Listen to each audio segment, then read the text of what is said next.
Hello বন্ধু, আজ আমি দেখাবো এলএলপি বাইপাস হর্নেস ওয়ারিং থেকে বাইপাস করছি আমি কীভাবে করে। আমি এখানে ইঁদুরে কেটে দিয়েছি আমার তার অনেক, কিন্তু এখানে দেখো এই জায়গায় আমি কেবেলটা কেটেছি। কেটে নিয়ে এলএলপির যে কেবেল জ্যাকটা আছে, জ্যাকটার থেকে একটা তার নিয়েছি, আমি একটা ওয়্যার জয়েন্ট করেছি একদম নিজে ক্র্যাঙ্কিংয়ের নেগেটিভে দিয়েছি, ক্র্যাঙ্কিংয়ের নেগেটিভে। আবার এইখান থেকে একটা তার গেছে, একটা তার নিয়েছি ডাইরেক্ট এসপিএসের 7 নম্বর কেবেলটাতে। মানে এখানে আমি কেবেলটা চেঞ্জ করেছি, এখানে কেবেলটা আমার 3 নম্বরের কেবেলটা পাচ্ছি না, তাহলে আমি 12 নম্বরের কেবেলটা চুজ করে এখানে কানেকশন করেছি। কানেকশন করার পরে এখানে চলে এসেছি। চলে আসার পরে আমি এসপিএসে যাইনি,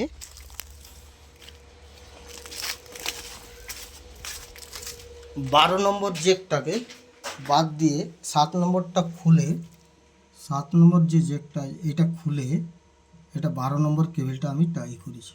করার পরে আমি দেখছি যে আমার এলএলপি ওকে হয়ে গেছে, ওকে হয়ে গেছে। এখান থেকে আমি সব কিছু কমপ্লিট করলাম। আমি অটোমেশনে চেক করলাম, অটোমেশন আমার 100% অটোমেশন হয়ে গেছে। তো কীভাবে বুঝতে পারলেন বাইপাস করব? Thank you. ওকে।